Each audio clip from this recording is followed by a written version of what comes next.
Welcome and thank you for standing by.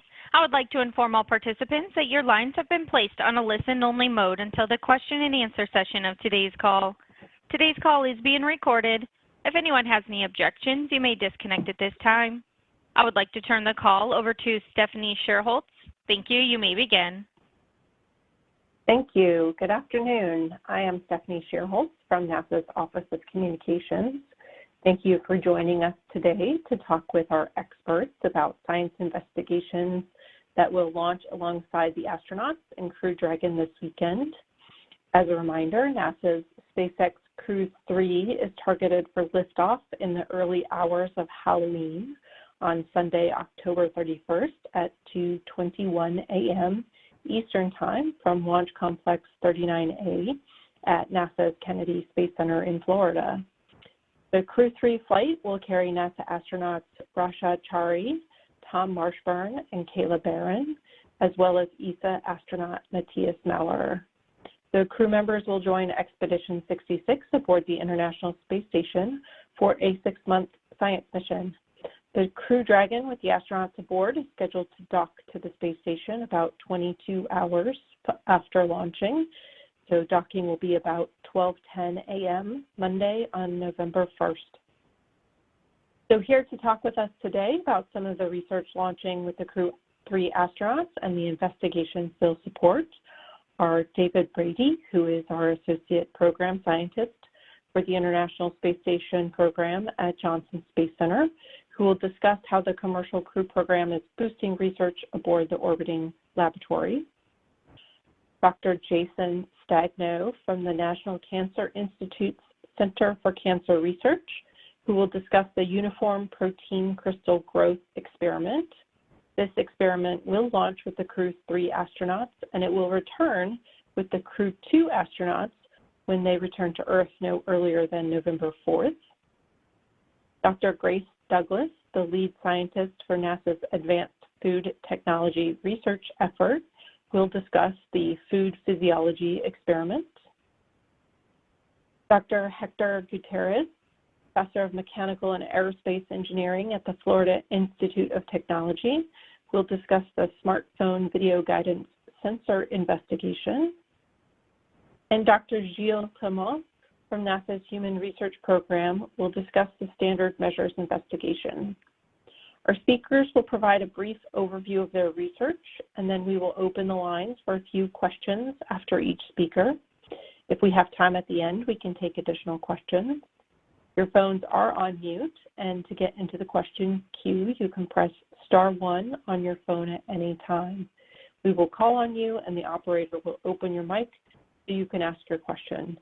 We do ask that you please identify yourself and your media outlet and stick to one question. If we have time, we'll allow reporters to ask a second question. About 1 hour after we conclude, you can listen to a replay of this teleconference by dialing toll-free 888-566-0076. Again, that number is 888-566-0076. The recording will also be available on the NASA YouTube on which this is playing. So to start, we will hear from David Brady, the Associate Program Scientist for the International Space Station Program at NASA's Johnson Space Center in Houston. Over to you, David. Thank you, Stephanie. Well, welcome, everyone. Thank you so much for being here. We've all gathered to see Tom, Rasha, Kayla, and Matthias begin the most visible portion of their journey. And as part of that, much of what you'll observe over the next few days is associated with what our team likes to refer to as answering the what and the how questions. Well, at this event, we're going to focus on providing a few answers to the why question. One of the benefits to ISS research that's provided by our still relatively new Commercial Crew Program capability is being able to launch science alongside the crew. And by being able to do so, we've increased our ability to conform to schedules that are based upon the needs of our researchers, which makes for better science. For example, as Stephanie briefly mentioned, the Uniform Protein Crystal Growth, or UPCG investigation, which you will hear more about shortly, will be going up with the Crew-3 crew and then returning next week with Crew-3. Another advantage of our CCP capability is that it keeps the transportation path close to the lab. For the Dragon vehicle, science is launched from Florida and recovered just off the coast of Florida. And using UPCG samples as an example again, they are samples that need to be expedited back to the investigators, in this case, for X-ray free electron laser or XFEL imaging. Now, on a slightly different tack, I also want to mention how Crew-3's support of ISS research and technology is instrumental for testing new, upgraded environmental control and life support systems, or ECLIS as we call it, technology that is crucial for our future exploration missions. This includes items such as the Universal Waste Management System, or UWMS, or the toilet, the new toilet as you all have come to know it, the brine processor assembly for water reclamation, carbon dioxide scrubbers like thermal amine, and the 4-bed CO2 scrubbers, as well as 2 new hydrogen sensors that are slated to arrive aboard the SpaceX Cargo Dragon CRS-24 mission in late December. Now, these are just a few examples of space station science and technology that will be conducted by the Crew-3 crew. And I'd love to go on and on about more examples to include some of the other research examples you're going to see today. But as I've said in past Science Telecons, I'm just the warm-up act for the main event. So let's get to the rock stars of ISS research. Thank you again for your interest. Thank you, David. Now we will hear from Dr. Jason Stagno, who will discuss the uniform protein crystal growth investigation that David Brady referenced. Dr. Stagno is an associate scientist in the National Cancer Institute's Center for Cancer Research, Protein Nucleic Acid Interaction Section. He is a structural biologist with expertise in X-ray crystallography and molecular mechanisms of gene regulation. Go ahead, Dr. Stagno. Thank you. So, hi, everyone. I'll state right off the bat that our science is a little nuanced and complex, so I'll do my best to give enough detail to understand what we're doing, but not bore you with too much detail. So the goal of our experiment ultimately is to grow tiny crystals of RNA, ribonucleic acid, under microgravity, and then diffract those crystals here on Earth using an extremely powerful light source called an X-ray free electron laser, or XFEL. This method overall is called X-ray crystallography, which enables us to determine the three-dimensional atomic structures of important molecules like proteins, DNA, and RNA. And most of you might be familiar with scientists Watson and Crick, who took the first X-ray photograph of DNA in 1952, although it was Rosalind Franklin who determined the 3D structure of DNA shortly thereafter using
as well as in engineering of RNA-based therapeutic switches.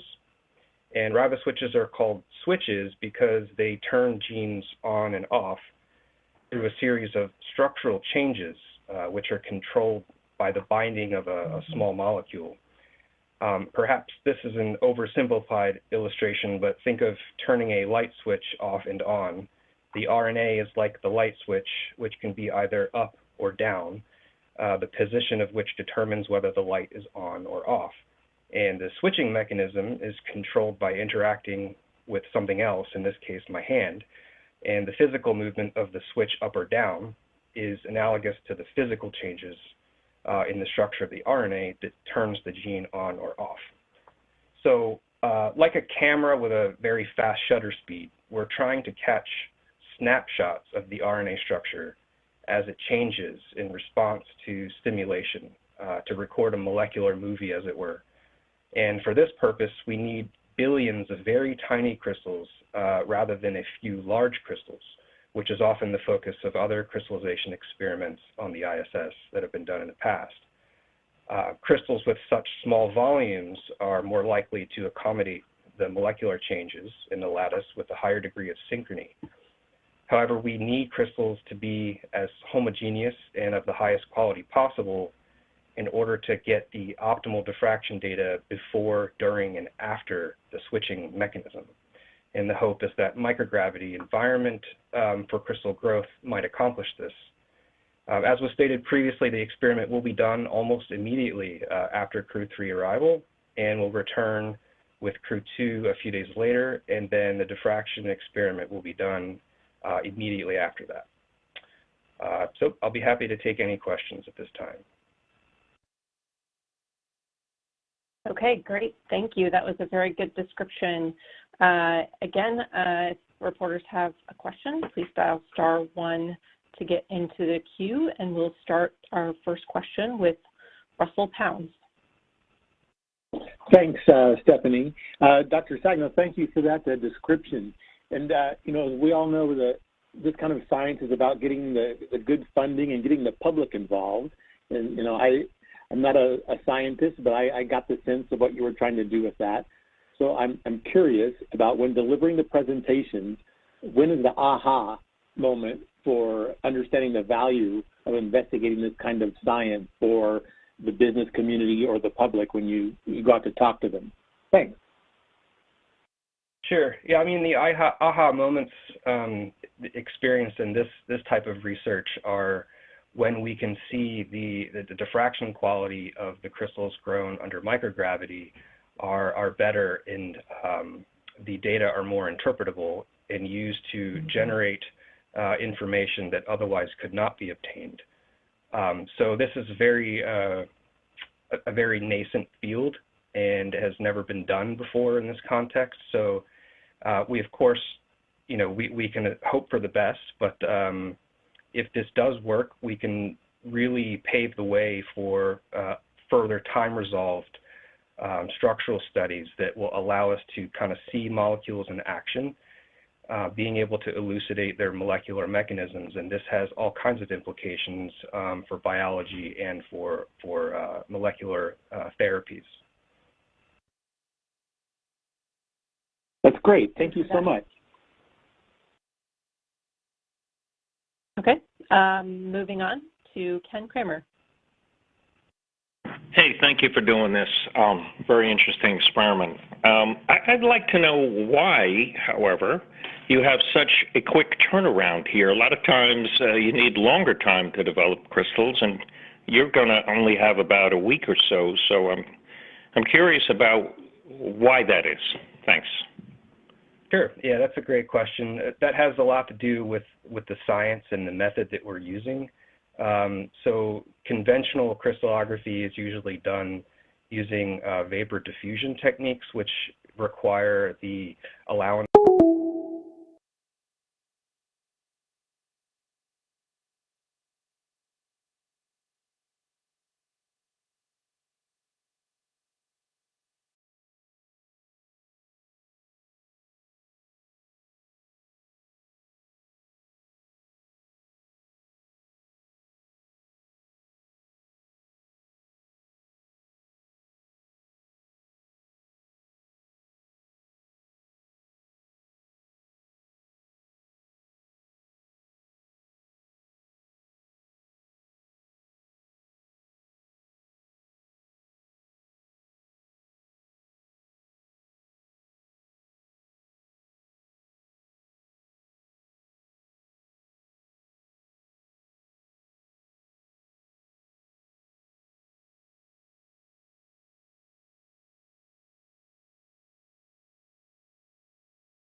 Thank you. Mm-hmm. Thank you. And can you tell us how the growth is initiated? Yeah, so it's actually very simple, which is great for the astronaut to perform the science, in that we have two liquids, one of which is the RNA, and then the other liquid is a precipitating agent, which induces crystallization. And those are in individual syringes that are the path of which between them is blocked. So the astronaut will remove the syringe pair from cold stowage and allow it to thaw to ambient temperature. And then the experiment is initiated simply by the pushing or mixing of the fluids through the syringe pair, and then incubating the sample in a 22 degrees C incubator. Okay, that's fascinating. Thank you. Mm-hmm. Great. At this time, we'll go ahead and move on to our next speaker, who is joining us.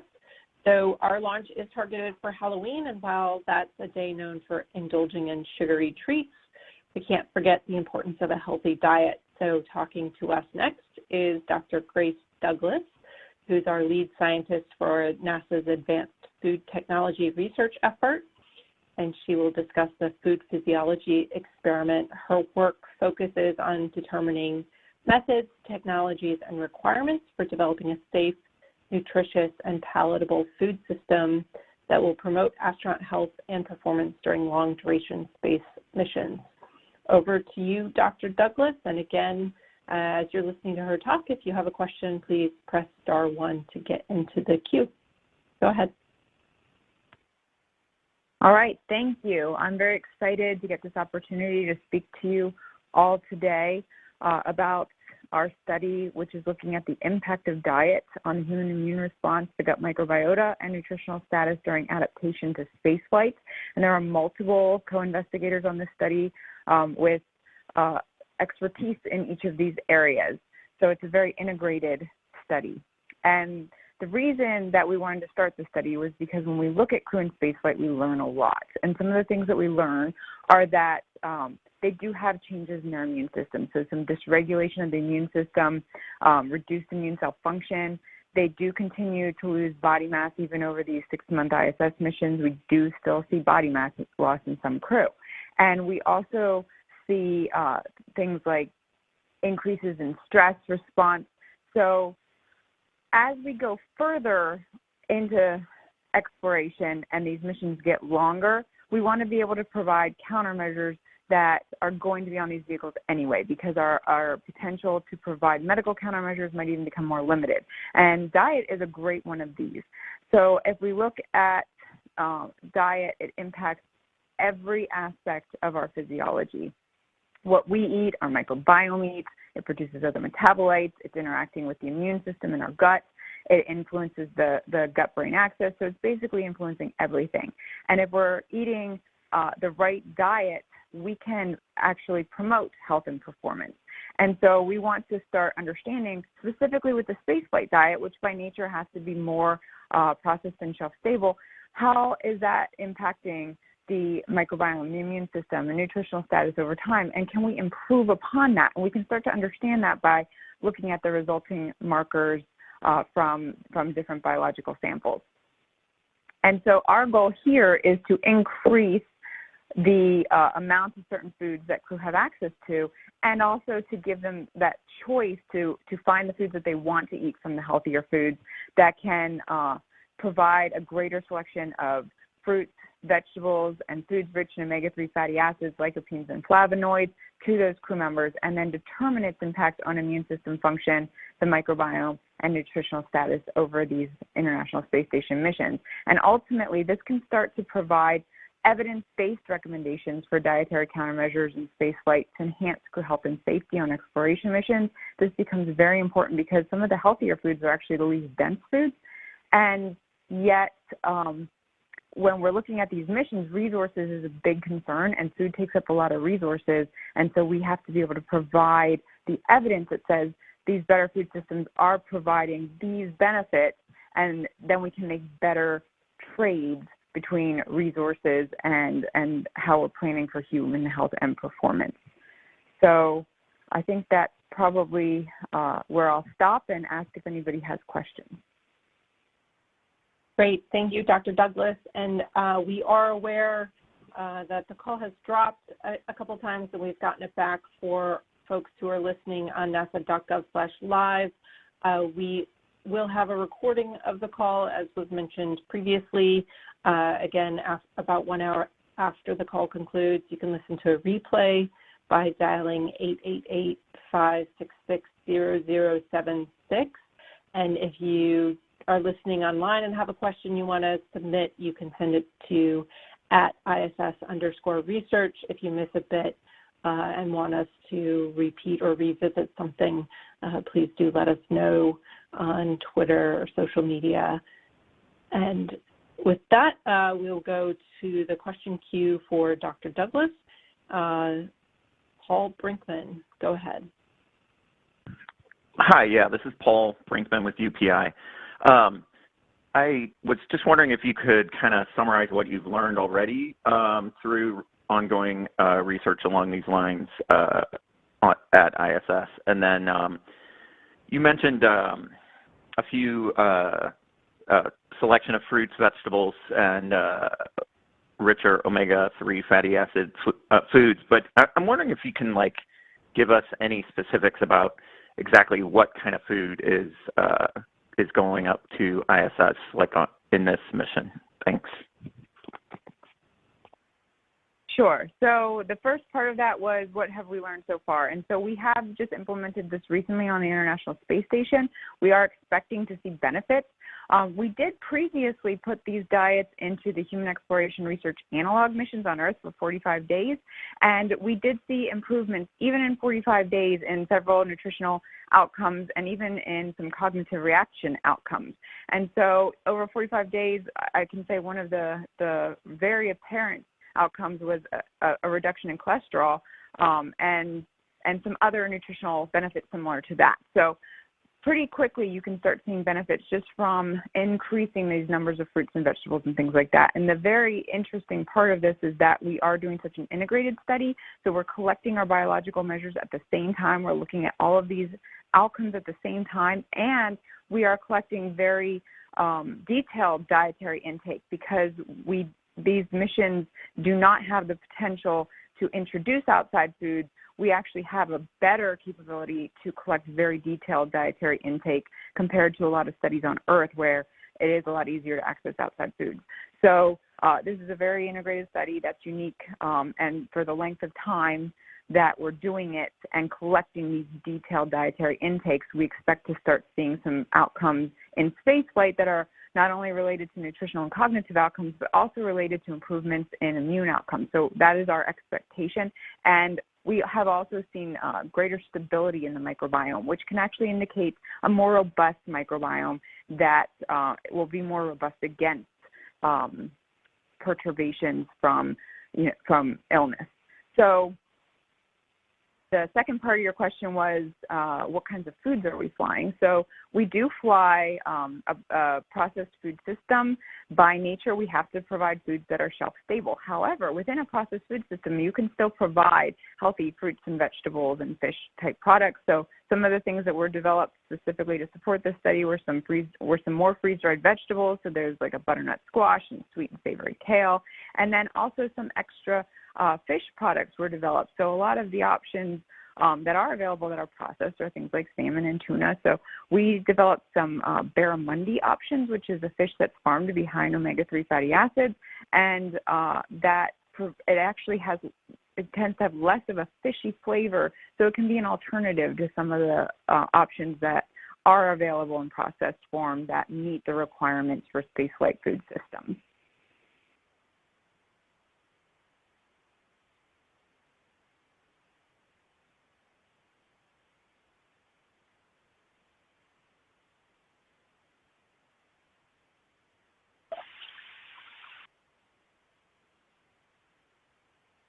Did we lose Stephanie? This is David.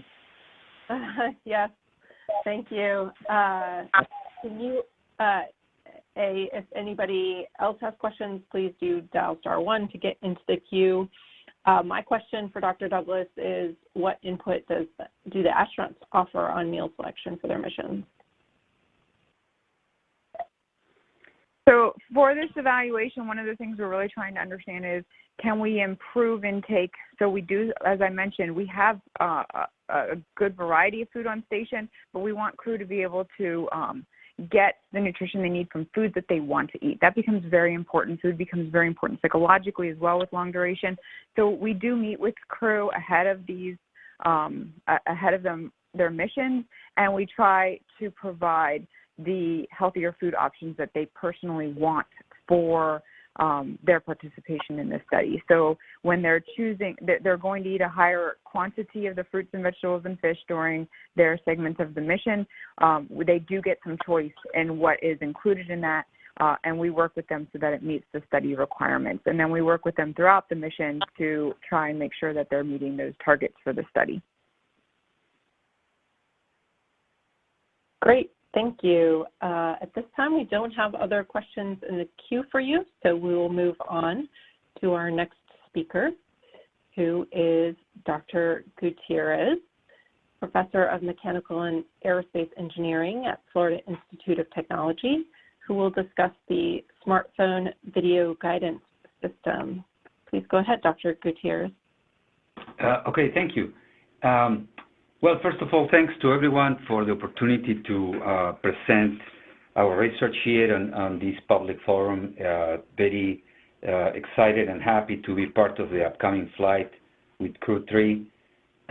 We have been working with NASA Marshall on the development and demonstration of SPGS for many years now, since 2017. They started even earlier. This is a technology that was originated at NASA Marshall, and has been already deployed on different versions on other space missions. But the initial push on SPGS, and that remains on its name, was to demonstrate that it's possible to have a software sensor that can be deployed on multiple platforms to calculate the position and attitude of illuminated beacon. And that is a very valuable means to provide guidance and navigation information when you are doing proximity maneuvers with a small spacecraft or drones or mobile robots.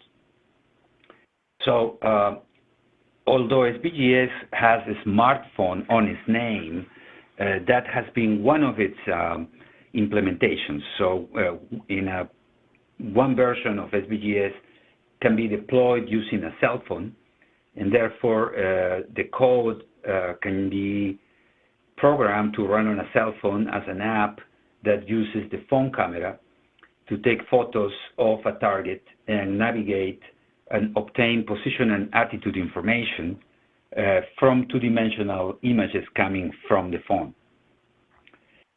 So starting from the beginning, SPGS is a technology to calculate position and attitude of a spacecraft. It requires a CPU and a camera to take photos of an illuminated target. And that provides this technology huge flexibility to be deployed on any kind of hosts. Most robots will have multiple CPUs, and many of them will have cameras. So whether you use a smartphone or not, SPGS is a technology that can be deployed on a variety of robotics platforms. And we're going to demonstrate this by deploying it on the free-flying robot existing on ISS, which is called Astrobi. So maybe some of you are familiar with it. Astrobi has been already active in ISS for more than a year, and is replacing the previous free-flying robot called Spheres. Astrobi is a very advanced robotic platform that is used to support many different kinds of science experiments. And in this case, we're going to use it to demonstrate the deployment of the SPGS sensor as a software sensor running on Astrovis hardware.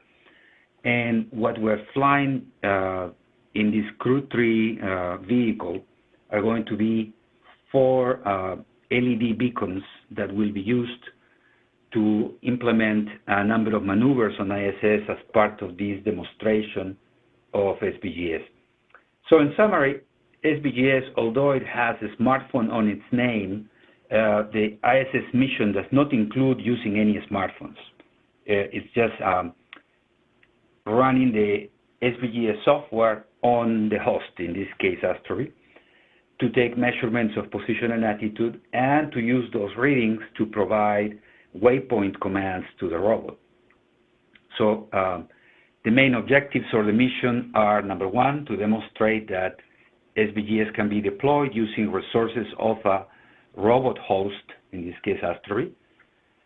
Number two, we want to show that we can measure position and attitude with precision and accuracy that are comparable to the metrology that is already existing on Astrovis. Number three, we want to demonstrate that it's possible to identify multiple spacecraft in a formation flight maneuver by using different color of LED beacons. And finally, we're going to demonstrate the use of SBGS to orchestrate and provide motion commands in formation flight maneuvers for multiple Astrovis. So in a nutshell, that is the purpose of our mission, and we're going to be having operations between February and July of next year, and typical experiments should last less than an hour, somewhere between 15 to 20 minutes to an hour. The maneuvers are in increasing complexity from 1 to 5. And so we're very proud and happy to be flying to ISS on the Crew-3 mission in a couple of days. And from there, I'll be happy to take any questions if there are any. Great, thank you so much. So it does sound like for some of the investigations, at least all 3 SOBs will be flying at the same time. Is that correct? Yes. On the more complex maneuver, maneuver 5, there will be 3 Astrovis flying in a formation flight maneuver. The other maneuvers include only 1 or 2. At the most is 3, yes. Okay, great.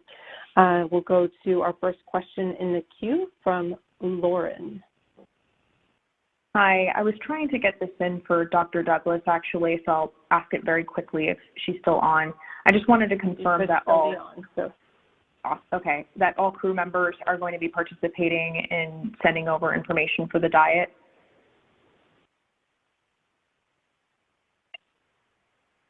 I'm sorry, can you please repeat that question?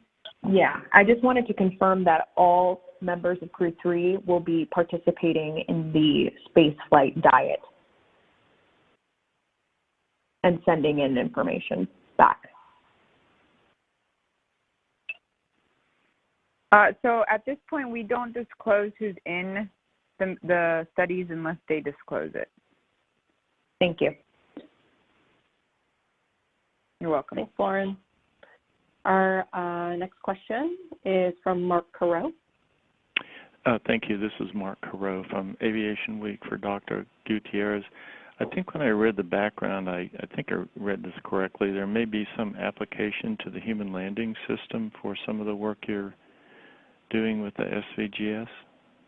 That is absolutely correct. One of the potential applications short-term is to demonstrate SVGS as a support technology for automated landing on human landing operations. In fact, right now we have an ongoing project supported by NASA Marshall at Florida Tech that is demonstrating the use of SVGS to do an automatic landing from 120 meters altitude, in which SVGS is used for first approach from 100 meters to 50, and then from 50 to 20. And then another fundamental difference when you do planetary landing is that you don't have GPS. And a huge amount of the research that has been done so far with drones, for instance, in landing, are based on the availability of GPS. So SBGS is envisioned as a technology that can be used in planetary landing for an approach phase, let's say from a few hundred meters altitude down to maybe 20 meters. And then after that, some kind of inertial navigation is needed, since the dust will make any kind of image processing very, very challenging on a typical planetary landing situation. But yes, it is definitely being envisioned as a technology for planetary landing, and we are already working on the details on how to demonstrate SBGS ability to work on such environment. Okay, thank you. Our next question comes from Paul Brinkman. Hi, yeah, it's Paul with UPI again. For Dr. Gutierrez, can you just sort of describe how the sensors and the beacons are deployed? My understanding, which, maybe I missed something, but I guess the sensors are on the robots themselves, and then the beacons are deployed throughout ISS, or in a confined area, or what portion of ISS are we talking about? Thanks. Okay, very good. Thanks for your question. So the SBGS experiments are going to take place at the JPM, on the Japan Pressurized Module. And we have two basic configurations in which the beacons are attached to the rails on JPM. And in two of the experiments, we're only going to have one beacon attached to the wall and one beacon attached to another astrobeam. So, for instance, on maneuver number 1, you have a single astrobeam navigating relative to a beacon attached to the wall. On maneuver number 2, you have one beacon. We have one beacon attached to the wall and one mounted on the payload bay of an astrobeam. So we'll have a leader-follower maneuver where the leader is going to be moving relative to the wall beacon, and the follower is going to be looking at the beacon installed at, the undercarriage of the leader. So in more complex maneuvers, we'll have up to 4 beacons on the wall of the JPM module, and in maneuver number 4, for instance, there will be 2 on the wall and 2 on 2 astrobeams. So there are a number of configurations. I wish this would allow that screen sharing. It's a lot more easy to explain this with pictures, but in a nutshell, some of the maneuvers involve having the beacons attached to the wall of the JPM. Some of them involve having them attached to the payload bay area of astrobeam, and some of them are combinations of both. Okay, great. Thanks. Thank you. Thank you, Dr. Gutierrez. And did you say how many total maneuvers you are planning to embark on? Yes, there is a total of 5. It may turn into 6, but right now we're looking at 5 maneuvers. Okay, great. Thank you. Okay, not seeing any more questions in the queue at this time for Dr. Gutierrez. We will move on to our next speaker. So we will hear from Dr. Gilles Clement. Dr. Clement received doctoral degrees in neurobiology from the University of Lyon in 1981 and in natural science from the University of Paris in 1986. He has 40 years of space research experiments, flown on Soyuz, Mir, Space Shuttle, and the International Space Station, and he currently serves as project scientist on the Standard Measures Cross-Cutting Project for the Human Research Program at NASA's Johnson Space Center. Dr. Clement? Thank you, and thanks to everyone for giving me the opportunity to present our research project, which is called Spaceflight Standard Measures. So what it is a subset of measures that the NASA Human Research Program has chosen to systematically collect astronauts until the end of the space station. And so why we are doing this is the objective is to gather as much evidence as possible for mitigating human health risk during exploration mission. The NASA Human Research Program has identified a series of health risks for humans during those exploration missions that could be caused by altered gravity, radiation, isolation and confinement, and as well as different spacecraft design. And our project, Spaceflight Standard Measures, address about 1/3 of this risk, which have been identified. What is different with this project is that it's a cross-cutting project. And by that, we mean that we collect response not from just one discipline like muscle or bone or immune system, but we collect response from all of the disciplines at once, in physiology, human biology, and psychology as well. So the SANS team for this project is composed of the lead scientists in these research disciplines at NASA Johnson Space Center. So what are those measures that we collect? We have a portfolio that includes, as I said, measures from various disciplines. For example, we measure the duration of sleep of the astronauts using very simple smart watches that they wear 24/7 over a period of 2 weeks every other month during the flight. We also ask them to complete monthly surveys about how they interact with their team to evaluate team cohesion and performance.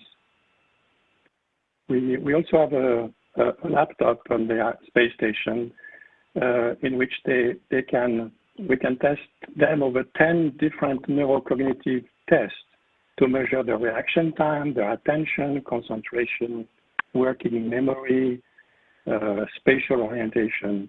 In the 20-minute test, we can evaluate all of these cognitive performance. We're also collecting some blood and saliva samples to look at the immune status and function and general blood and urine chemistry at different periods during the flight. And the astronauts also collect some body swabs, and this is to measure the concentration of various microbes on their body when they are on board the space station for long duration.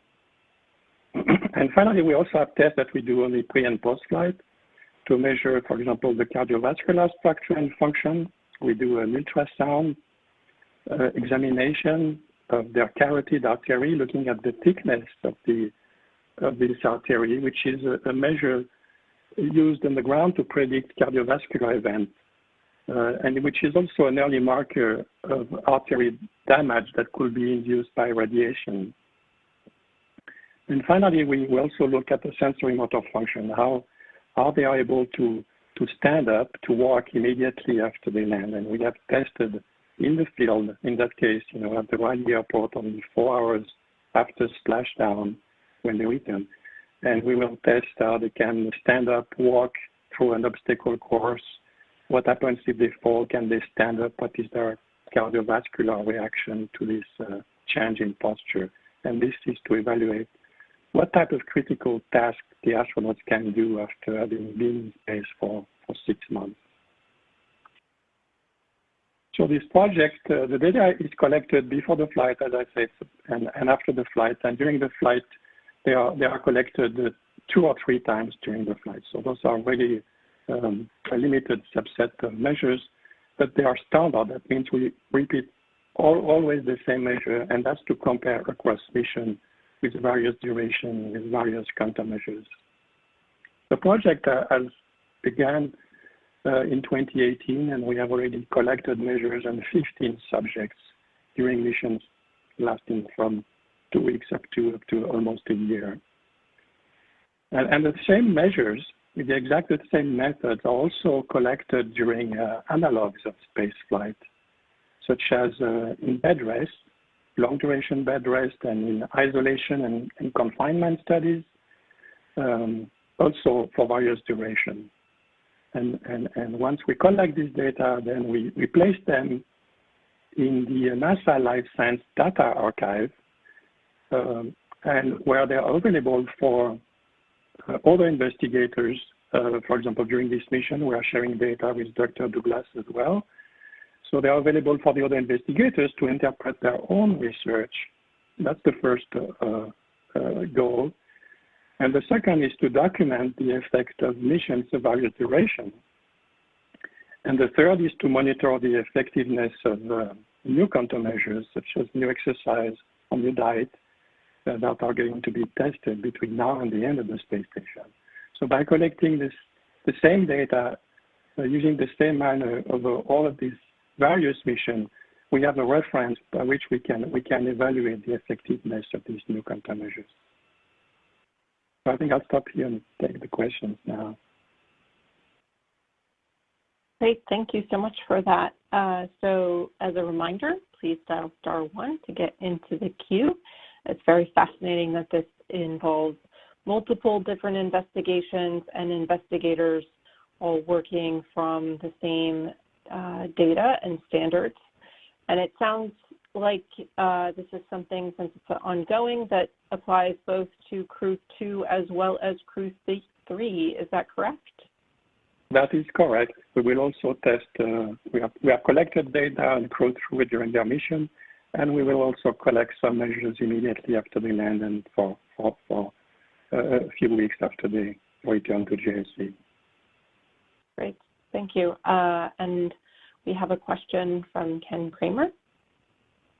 Hey, thank you. Ken Kramer, Space Up Close. I'm curious about this watch that you mentioned. I was at the arrival a couple days ago, and I noticed that Kayla Barron had this white thing on her hand, and eventually I saw that it was a watch. And I'm curious to know if that's the watch you're talking about. Yeah, I don't know if I can tell the brand. It's a very, one of these early smartwatch. It's an active watch, and it measures the movement of the wrist of the astronaut. And so this has been used in research, sleep research, for a long time. It's called actigraphy. The watch is measuring the movement of the wrist, and by definition, if you're asleep, then you don't move your hand so much. So the researchers can calculate how much during the night, how much is the sleep, and even if the crew wakes up, if they start to move, they can say, oh, there is an awakening here.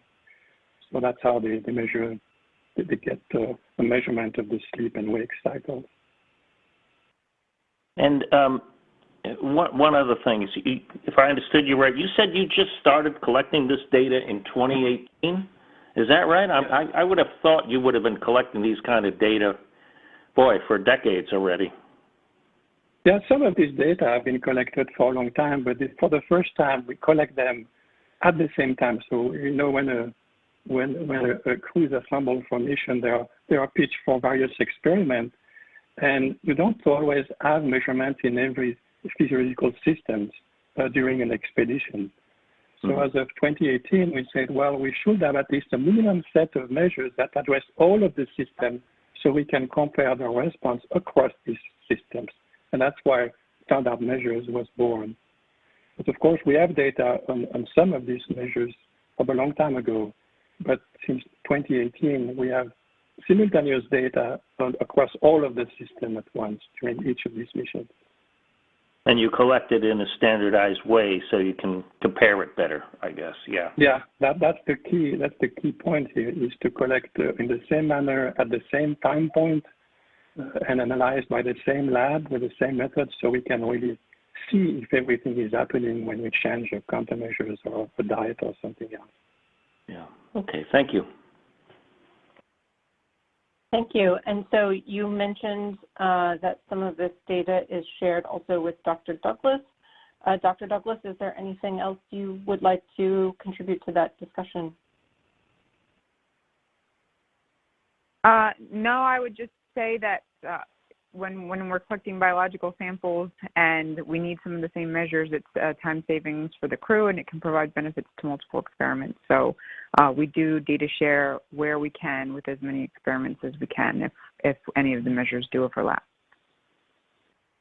That's great. Yeah, there is a limitation in the volume of blood or samples that you can collect, so we just collect just what we need. We don't collect twice, for to experiment. We just share the samples.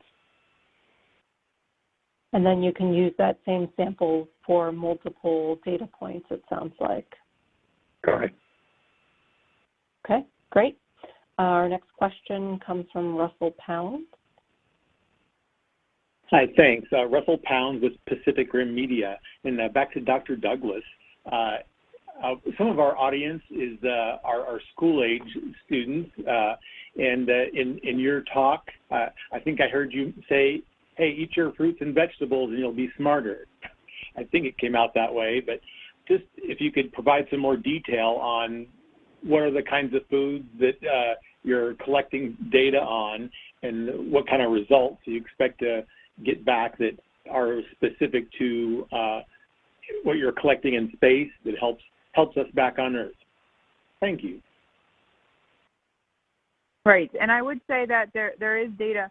So what we've seen is that if you are eating more of these beneficial foods, it can help with cognitive speed. So we are seeing some benefits from things like that.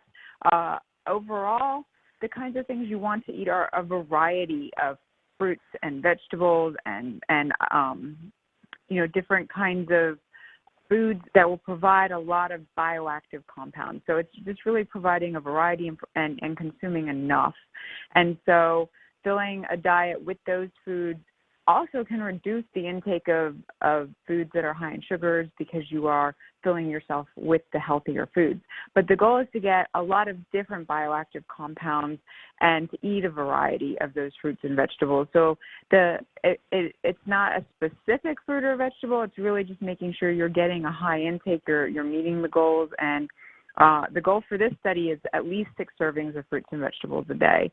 And so that in general, if you eat a variety of foods and you're meeting those goals, the expectation is that you can improve health and performance. And there's ground-based data that supports that as well. So we're trying to collect that with a specific spaceflight food system in flight. And it's interesting, too, because we do have a processed food system, but it shows that you can still eat processed foods that meet those health requirements and still get those benefits. So not all processed foods contain a lot of sugars and things like that. It's the processed food that you're consuming. So, there's a lot of dried fruits, things like that are also processed foods that can provide a lot of health benefits.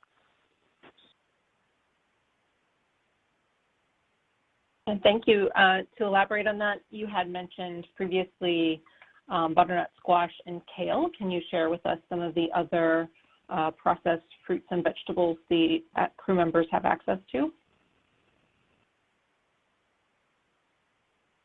Yeah, I mean, it really is just a wide variety. So we have even things like Brussels sprouts. We have different types of beans. We have broccoli, cauliflower, and we try and provide them in ways that even with as processed foods, they are still healthy and highly acceptable. So where we can, we'll use different spices to make them taste really great without it providing high sodium or things like that. Okay, great. Thank you for that. At this time, if you have a question for any of our speakers, you can now please join the queue by pressing *1, and we'll take any final questions that we have just before the end of the hour. In the meantime, I will remind folks that you can listen to a replay of this teleconference later by dialing 888-566-0076.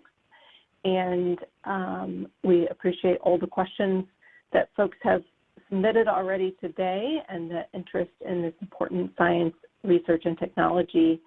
You, of course, can follow along with the research being conducted during the Expedition 66 6-month mission by visiting nasa.gov/station research news, all one word, or following the @ISS_research handle on Twitter.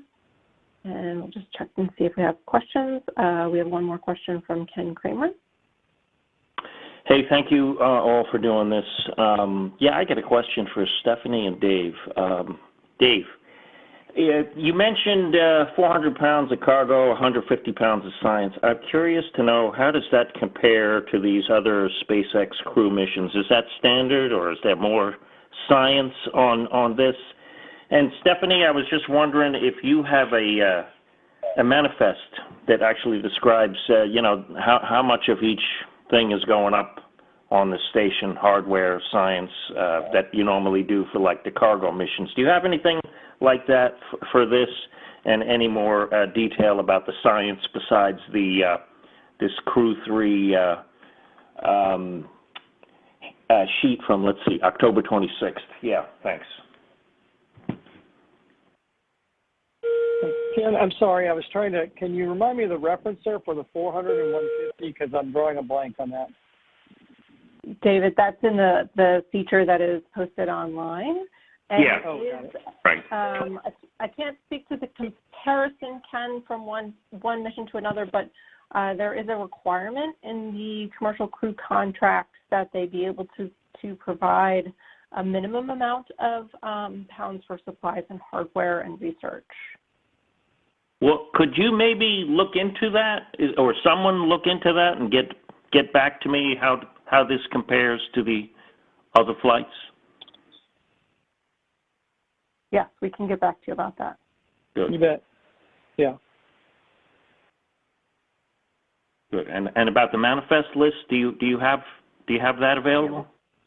We'll get back to you about that too, Ken. All right. I looked, but I didn't see it. Maybe I just missed it. Thank you. Yeah, we haven't made the same kind of thing that we have for the cargo missions. Right. The primary purpose of these missions are the crew members themselves, who right. Also, as David mentioned at the beginning, are also important for testing some of that technology that is that environmental control and life support technology that is important for future missions. So we will see what we can get you and get back to you on that.